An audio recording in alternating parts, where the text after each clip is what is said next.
उत्तर प्रदेश की राजधानी लखनऊ में सबसे बड़ी हाईटेक टाउनशिप अंसल एपीआई की ओर से बड़ी लापरवाही सामने आई है, जिसके कारण हजारों खरीदार सड़कों पर परेशान घूमने को मजबूर हो जाएंगे। अंसल एपीआई हाईटेक टाउनशिप की ओर से लगभग 4800 एकड़ में प्लॉट और बिल मकान देने के नाम पर खरीदारों से लाखों करोड़ों रुपए नकद और किश्तों में वसूलने के बाद आज लगभग 15 सालों के बाद भी कुछ नहीं दिया।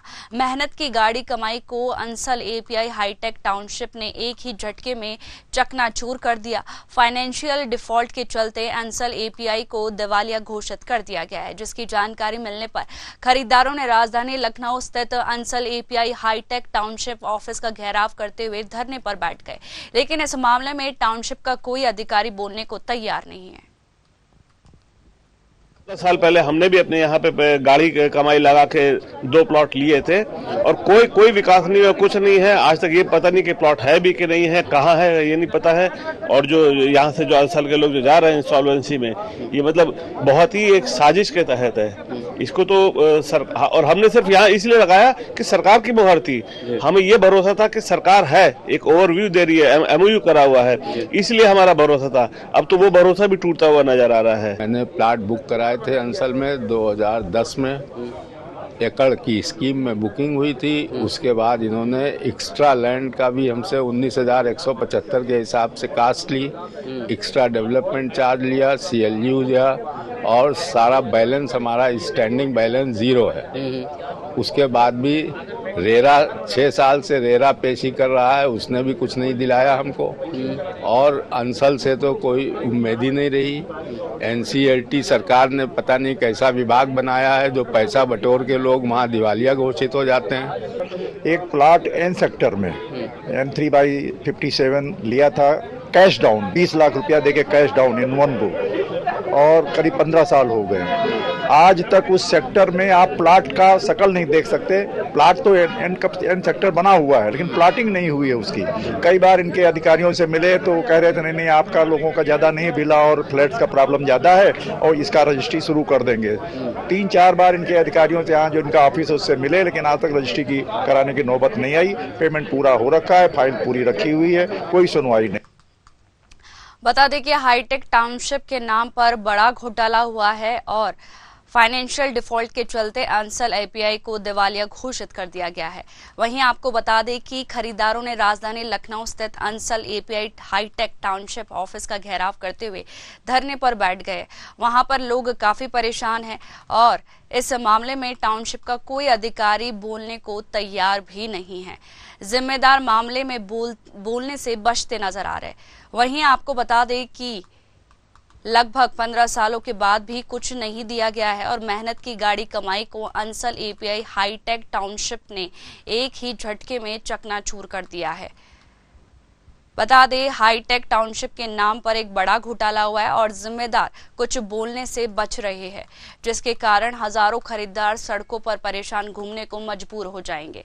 अंसल एपीआई हाईटेक टाउनशिप की ओर से लगभग 4800 एकड़ में प्लॉट मकान देने के नाम पर खरीदारों से लाखों करोड़ों रुपए नकद और किश्तों में वसूलने के बाद लगभग 15 सालों के बाद भी कुछ नहीं दिया गया। बता दें कि अंसल एपीआई हाईटेक टाउनशिप ने एक ही झटके में चकनाचूर कर दिया है। वहीं इस पर ज्यादा चर्चा के लिए हमारे साथ लखनऊ से ब्यूरो हेड प्रशांत राव जुड़ गए हैं। प्रशांत, हाईटेक टाउनशिप के नाम पर बड़ा घोटाला किया गया है, ना ही उनको प्लॉट दिया गया है और अभी जो लोग हैं वो सड़कों पर घूमने को मजबूर हैं।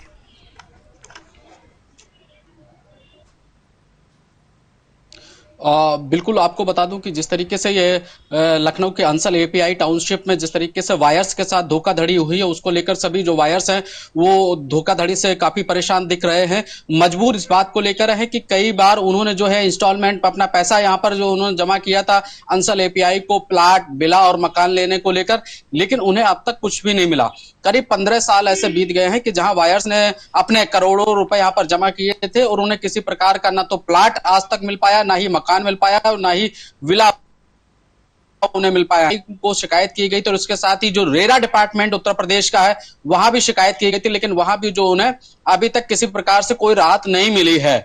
लिहाजा क्योंकि अब अंसल एपीआई जो दिवालिया घोषित हो चुकी है, एक फाइनेंस कंपनी 80 करोड़ रुपए जो है डिफॉल्ट होने के मामले में अंसल एपीआई को दिवालिया घोषित कर दिया गया है।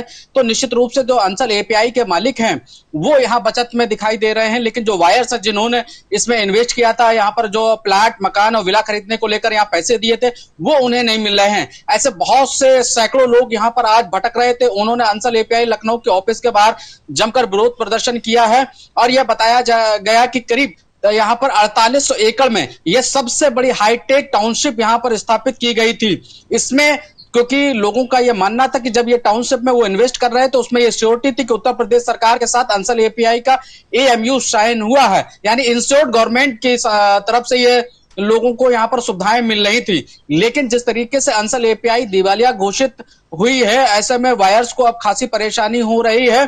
कई लोगों का कहना है कि करोड़ों रुपए यहाँ पर इन्वेस्ट किया था, कई प्लाट लिए थे, बिला उन्होंने लिए थे, लेकिन आज ने उन्हें कुछ उपलब्ध है। लिहाजा ऐसे वायर्स अपने को बेघर महसूस कर रहे हैं, यहाँ पे ठगा हुआ महसूस कर रहे हैं, क्योंकि टाउनशिप का मामला ऐसे में सड़क हो, बिजली हो, पानी हो या फिर सीवरेज की समस्या हो, यह सब जो टाउनशिप की होती है। लेकिन अब जब अंसल एपीआई यहाँ दिवालिया घोषित हो गई तो इस टाउनशिप में रहने वाले लोग अपने को ठगा सा महसूस कर रहे हैं। दूसरा, उन्होंने उत्तर प्रदेश के मुख्यमंत्री योगी आदित्यनाथ से गुहार लगाई है।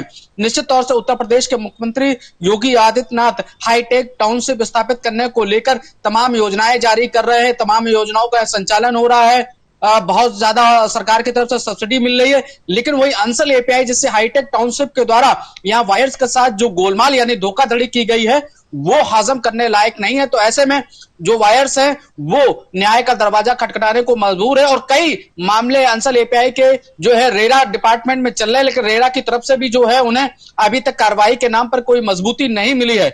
तो कई वायर्स जो है यहाँ पर अंसल थाने भी गए, वहां पर भी एफआईआर नहीं लिखी गई है, बल्कि जब भी उन्होंने कोई शिकायत दर्ज कराई है तो वहां के एसएचओ ने अंसल के अधिकारियों को बुलाकर केवल वार्तालाप किया है। इस संबंध में कई जो यहाँ पर वायर्स थे उन्होंने बताया कि इस मामले को लेकर कई बार पुलिस की तरफ से उन्हें टरकाया गया है, कहीं डीसीपी कार्यालय, कहीं डीआईजी कार्यालय या फिर डीजीपी कार्यालय तक भेजा गया, लेकिन मामला अंसल एपीआई के ऊपर धोखाधड़ी का दर्ज नहीं किया गया है। सेवानिवृत्त अधिकारी भी हैं और इसके साथ ही सिख परिवार भी हैं जो करीब आज 15 वर्ष से लगातार प्लाट देखने को लेकर या फिर मकान लेकर बेताब है, लेकिन उन्हें कोई न्यायोचित कार्रवाई में वहां पर कोई स्थान नहीं मिला है। निश्चित रूप से लोग बेघर है, ठगा सा महसूस कर रहे हैं। मुख्यमंत्री योगी आदित्यनाथ को इस विषय पर ध्यान देने को लेकर गंभीरता रखनी चाहिए।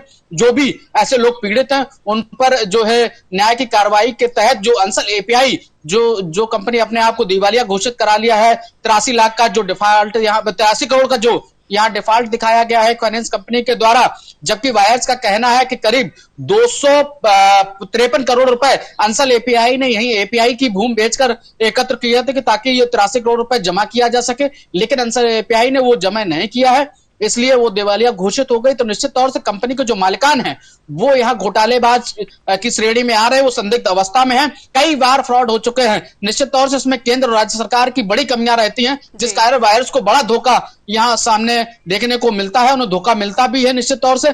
लेकिन जो कहा जाए कि जो कठोर कानून होने चाहिए वो नहीं यहाँ पर दिखाई दे रहे हैं।